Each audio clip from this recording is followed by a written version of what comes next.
हे what's up guys, welcome back once again. दोस्तों, आज की कहानी जो हम एक्सप्लेन करने जा रहे हैं वो ऐसे सफर को दिखाने वाली है जो इंसान का सबसे बड़ा दुश्मन है, यानी कि लालच और खुदगर्जी, जो किसी को किसी भी हद तक गिरने को मजबूर कर सकती है। कहानी की शुरुआत होती है, दुनिया का अंत हो चुका है और कुछ लोग ही जिंदा बचे हैं। ग्लोबल वार्मिंग की वजह से कई बड़े बड़े शहर तबाह हो गए, पर अभी भी कुछ लोग जिंदा हैं और मौत से लड़ रहे हैं। बीहड़ के बीच से जाती हुई हम एक ट्रेन को देखते जिसके अंदर एक माँ अपने कुपोषित बच्चे के साथ बैठी है। वो खाने की जिद कर रहा है, लेकिन उसको उसे देने के लिए कुछ भी नहीं पता। जस्ट उसी के सामने हमारी कहानी का किरदार बैठा है जो कहीं जा रहा है, पर कहाँ जा रहा है ये हमें आगे पता चलेगा। कुछ समय के बाद ट्रेन एक सुनसान एरिया पर रुकती है जहाँ पर मैक्सवेल उतरता है। वो पास की एक दुकान पर जाता है जिसके अंदर एक आदमी बैठा था। वो उसे एक शख्स के बारे में पूछता है तो सामने वाला आदमी बताता है कि वो अभी आए नहीं है, पर फिर मैक्सवेल उसे वॉशरूम जाने का रास्ता पूछता है। वो पीछे की तरफ इशारा करके वहां जाने को कहता है, लेकिन उस जगह का वॉशरूम देखकर मैक्सवेल को नहीं आती। खैर, तभी बाहर से कोई उसे आवाज लगाता है। ये वही आदमी था जिसने उसे हायर किया है उसकी मंजिल तक ले जाने के लिए, और इसका नाम जॉन है। कार में बैठने पर वो उसे बताता है कि $200 गैस के लगेंगे और $20 पानी के और 200 तुम्हें आने ले जाने के। लेकिन मैक्सवेल ने समझा था कि वो 200 में ही सब कुछ कर देगा, इसीलिए वो उसे बहुत ही शौक वाला रिएक्शन देता है, जिसे देखकर वो बंदा कहता है कि अगर तुम्हें दिक्कत है तो मैं कार को मोड़ लेता हूँ। लेकिन मैक्सवेल के लिए वहां जाना बहुत ही जरूरी है। वो जगह उसकी किस्मत बदल सकती है और शायद इस दुनिया की भी। लेकिन आखिर वहां क्या है और ये कौन सी जगह है, ये सब हमें आगे पता चलेगा। अब दोनों का सफर शुरू होता है और बीच में आने वाला साइन बोर्ड को देखकर अंदाजा लगा सकते हैं कि ये जिस जगह पर जा रहे हैं वो एक रिस्ट्रिक्टेड एरिया है। वहाँ कोई पुलिस वाला या कोई गार्ड नहीं है। कोई नहीं चाहता कि उसकी इस बेहड़ में मौत हो। तभी वो लोग देखते हैं कि एक कुत्ता दूसरे कुत्ते को जिंदा ही काट कर खा रहा है, जिससे वो दर्द के मारे चिल्ला रहा है। इसीलिए जॉन उसे भगा देता है और उस घायल कुत्ते के सर को कुचल देता है ताकि वो दर्द में तड़प कर ना मरे। ये सब चीजें यहाँ पर आम है क्योंकि दूर दूर तक कोई भी जानवर या कोई पेड़ नहीं है, इसीलिए जो कुछ बचा है उसे खाकर अपना पेट भर रहे हैं लोग। कार ठीक हो जाती है और फिर से ये लोग चल पड़ते हैं। कुछ ही समय के बाद अंधेरा हो जाता है, इसीलिए ये दोनों वहीं पर रात गुजारने का फैसला करते हैं। मैक्सवेल बताता है कि वो असल में जिस जगह पर जा रहा है उसका नाम है कंपाउंड। ये कंस्ट्रक्शन साइट है, वहां अभी भी काम शुरू है। तो जॉन जवाब में कहता है कि जिस जगह तुम जा रहे हो वो बहुत ही बुरी है। मेरे कुछ साथी भी वहां पर मौजूद है। वहां के लोगों को जानवरों जैसा सलूक किया जाता है, उन्हें मारा जाता है, पीटा जाता है और बहुत ही मेहनत करवाई जाती है। तो वो कहता है कि मैं मेहनत करने से डरता नहीं हूँ, ऐसा यहाँ पर रहने से अच्छा है कि मैं कुछ मेहनत करके मरूं। वो मेरे लिए ज्यादा सुकून की मौत होगी। अब अगला दिन होता है और आज मैक्सवेल कार ड्राइव कर रहा होता है और जॉन सो रहा होता है। इसी का फायदा उठाकर वो एसी को ऑन कर देता है, जिससे कुछ ही देर बाद कार का इंजन बोल जाता है और गाड़ी वहीं रुक जाती है। जब जॉन को इस बारे में पता चलता है तो वो उस पर बहुत ही गुस्सा करता है, लेकिन मैक्सवेल को अपनी गलती का एहसास होता है, इसीलिए वो उसे उसी समय माफी मांगता है और कुछ सोचने को कहता है, क्योंकि ये लोग एक ऐसी जगह पर है वहां दूर दूर तक कोई इंसान नहीं है, तो बस इनकी कार और ये दोनों है। जॉन कहता है कि मुझे लगता है कि शायद पाइप फट गई है, मुझे उसे जोड़ना होगा। और इतने में मैक्सवेल सूसू करने के लिए एक पत्थर के किनारे जाता है। तभी वहां उसे कुछ नजर आता है। जब वो करीब जाता है तो देखता है कि किसी ने ढेर सारे पत्थर एक के ऊपर एक रखे हुए, जैसे वो कुछ छुपाने की कोशिश कर रहा हो। वो उसे हटाता है तो उसे उसके अंदर कुछ चमकीली सी चीज दिखाई देती है। जब वो उसे छूता है तो पता चलता है कि ये तो गोल्ड है। जी हाँ दोस्तों, सोने का एक पत्थर जिसकी कीमत न जाने कितने 100 करोड़ होगी।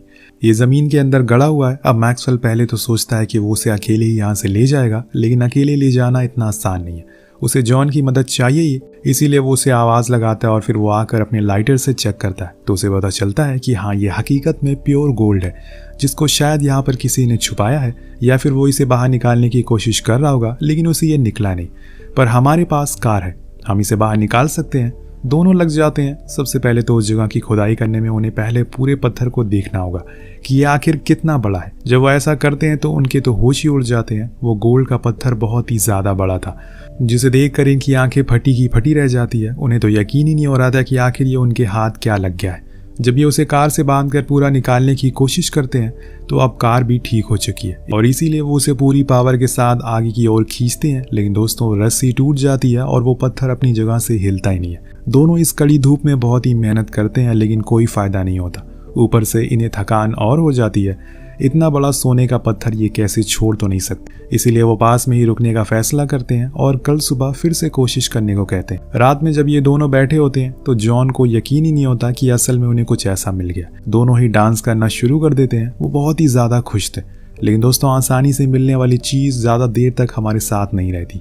चाहे वो इंसान हो या फिर सोने का पहाड़। मैक्सवेल कहता है कि अब मुझे उस जगह पर जाकर काम नहीं करना होगा, तो वहीं जॉन कहता है कि अब मुझे कार नहीं चलानी होगी, मैं आराम से खुद की जिंदगी गुजार सकता हूँ, लेकिन हमें कल एक छोटी जेसीबी चाहिए होगी, तभी वो सोना बाहर आ सकेगा।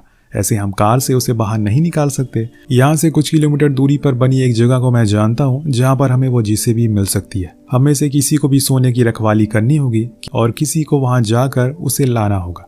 तो मैक्सवेल कहता है कि मैं रुकता हूँ, तुम वहाँ चले जाओ। दोनों एक दूसरे को देखने लगते हैं क्योंकि उन्हें एक दूसरे पर थोड़ा सा भी भरोसा नहीं था। इसीलिए जॉन कहता है कि तुम्हें तो यहाँ के बारे में कुछ भी पता नहीं है, कैसे तुम खुद को जीवित रख पाओगे, इसीलिए तुम जाओ।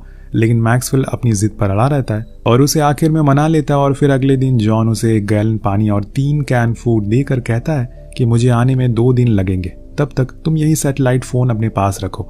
अगर कुछ होगा तो मुझसे कांटेक्ट करना, जितना हो सके उतना कम पानी का इस्तेमाल करना। जिसके बाद वो कार लेकर चला जाता है। अब से शुरू हो जाता है मैक्सवेल के लिए एक सर्वाइविंग परीक्षा, जिसे पास करना ही करना है। अगर वो फेल हुआ तो मारा जाएगा। सबसे पहले तो उसे खुद को धूप से बचाना होगा क्योंकि इससे वो डिहाइड्रेट हो सकता है, और इसीलिए जॉन के लिए एक टूटे टेंट को वहां पर एक सूखे पेड़ से खड़ा कर देता है। उसके नीचे बैठ जाता है। फिर वो उस फोन को चेक करता है जो कि सही से काम कर रहा था। वो रात में आग जलाने के लिए लकड़ियों का इंतजाम करने चला जाता है जो कि काफी दूर दूर तक पड़ी थी, लेकिन वो फिर भी उन्हें इकट्ठा करके ले आता है। रात में उसी को जलाता है ताकि कोई जंगली जानवर उसके करीब ना आ सके। उसके अंदर एक अलग किस्म की खुशी थी जो उस सोने को देख कर आ रही थी। उसके सामने उसकी सारी मुसीबतों का हल पड़ा हुआ था, बस वो उसके हाथ आ जाए। वो बस एक कदम दूर है। जब सुबह होती है तो थोड़ी दूरी पर सोया हुआ था वो, और जमीन पूरी तरह से तप रही थी। वो फौरन उठता और पानी पीता है और उसका पूरा बदन कांप रहा था। ये असल में ज्यादा तपन की वजह से होती है जब अपना शरीर इतनी गर्मी नहीं सहन कर पाता, सेम उसी तरह से जैसे ठंड में होता है। इसी बीच जॉन का कॉल आता है। वो जैसे तैसे रेंगते हुए उसके पास जाता है, लेकिन जब तक वो उस फोन को पिक करता तब तक वो कट चुका था। इसीलिए वो फिर से इंतजार में बैठ जाता है कि कब उसका साथी आएगा। इस तरह से दोपहर हो जाती है और वो उसी सोने को देखकर मन ही मन खुश हो रहा था। जो उसके चेहरे से साफ दिखाई दे रही थी वही सोना है जिसने उसने अभी तक हिम्मत दी है यहाँ पर जीवित रहने की। अब फिर से शाम हो जाती है और वो लकड़ियों के लिए जाता है, लेकिन ऐसे एक एक करने में उसे बहुत मेहनत लगेगी।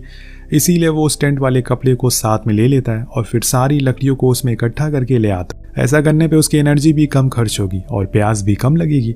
तभी वो देखता है कि गोल्ड के ऊपर से धूल हट गई है, जिसे कि वो साफ साफ दिखने लगा है। इसीलिए वो फौरन वहां जाकर उसके ऊपर वो पत्थर रख देता है ताकि कोई भी उसे देख ना सके। इसके बाद वो ऊपर जाने का डिसाइड करता है। शायद वहां उसे कोई अच्छी जगह मिल सके जहां पर वो रात आराम से गुजार सके, और इसके लिए वो एक रेत के पहाड़ के ऊपर चलता है। कुछ ही दूरी पर एक चाइनीज क्रैश प्लेन दिखाई पड़ता है जिसकी हालत बहुत ही खस्ता थी। मैक्सवेल उसके पास जाता है और वहाँ कुछ मदद के सामान को ढूंढने लगता है। ये उसके लिए एक अच्छी जगह है रात गुजारने के लिए। यहाँ पर उसे गर्मी भी नहीं लगेगी। लेकिन दोस्तों फिर वही चीज उसके दिमाग में आ जाती है, वो सोना अगर उसे कोई और ले गया तो फिर क्या करेगा वो। इंसान की ये फितरत है, वो खुद से पहले पैसे और ऐसी चीज के बारे में सोचता है जो उसे कंफर्ट दे सके। वो बड़े ही देर तक अंदर वहीं बैठा रहता है और सोचता है कि आखिर उसे क्या करना चाहिए। उसकी लालच बार बार उसे उसी सोने के पास लेकर जा रही थी, इसीलिए वो वहीं रहने का फैसला करता है। लेकिन वो अपने साथ में कुछ प्लेन के हिस्से को ले जाएगा जिससे कि वो वहां पर एक टेंट जैसा कुछ बना ले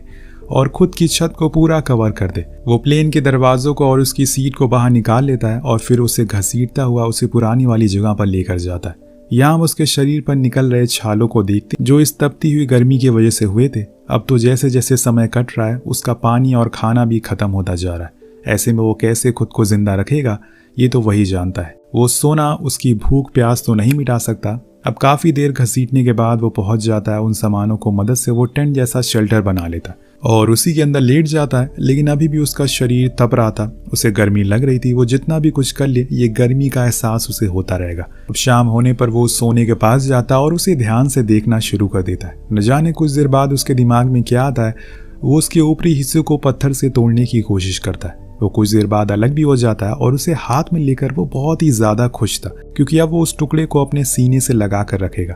शायद यही चीज उसे इस तपती गर्मी में थोड़ी ठंडी का एहसास दे सके। इसी दौरान उसके पास जॉन का कॉल आता है जो उसे बताता है कि अभी तक उसे वो जेसीबी नहीं मिली। रास्ते में उसकी कार खराब हो गई थी, इसीलिए उसे थोड़ा ज्यादा समय लगेगा। इधर से मैक्सवेल कहता है कि उसने सोने का एक हिस्सा तोड़ लिया है और वो उसके पास ही है।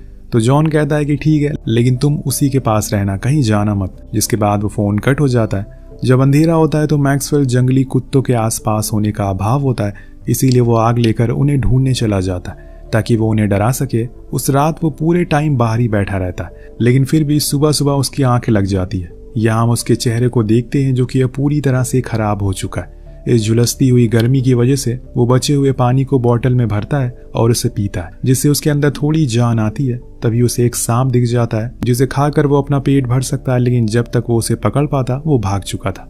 ये सब चीजें मैक्सवेल को सीखनी पड़ेगी, तभी वो आगे जाकर अपना पेट भर सकेगा, वरना वो भूख के कारण मर जाएगा। और इन सब चक्कर में एक और अनहोनी हो जाती है। दरअसल जब वो सांप को पकड़ रहा होता है तो उसके पैर में लगकर वो बोतल गिर जाती है, जिससे कि उसका सारा पानी वेस्ट हो जाता है। उसको अपनी इस बेवकूफ़ी पर बहुत ही ज़्यादा गुस्सा आता है और वो तेज तेज चिल्लाना शुरू कर देता है, क्योंकि एक यही चीज़ थी जो उसे जिंदा रखी थी। अब तो उसके पास खाना भी ख़त्म होने लगा है, इसीलिए अगले दिन वो फिर से उसी प्लेन के पास जाता है और कुछ और ज़रूरत के सामान को ढूंढने लगता है। लेकिन तभी मैक्सवेल की नज़र दूर से आ रही एक इंसान पर पड़ती है। वो घबरा जाता है और फौरन जाकर उस प्लेन के अंदर छुप जाता है। उसे डर था कि कहीं वो उसके पास ना आ जाए और फिर वो उसे उस गोल्ड के बारे में बताना ही पड़ेगा, जिसके लिए उसने इतने दिन मेहनत करी सब बर्बाद हो जाएगी। इसीलिए सबसे पहले तो उस गोल्ड के टुकड़े को अपने बैग में रख लेता है। और जब वो इंसान उसके करीब आता है तो हमें पता चलता है कि वो एक सर्वाइविंग लेडी है, जो कि यहाँ से 5 किलोमीटर दूर बने कुछ शेल्टर के पास जा रही है। वो मैक्सवेल को यहाँ पर ऐसे अकेले देखकर उससे भी साथ चलने को कहती है, लेकिन वो तो बहुत ही ज़्यादा डरा हुआ है। इसीलिए वो जो कुछ भी पूछती है उसका वो उल्टा सीधा जवाब देता है और इससे वो लड़की को उस पर शक होता है कि ज़रूर ये कुछ छुपा रहा है। अब वो बार बार उससे एक सवाल करती है कि तुम यहाँ क्या कर रहे हो, लेकिन मैक्सवेल सही जवाब नहीं देता।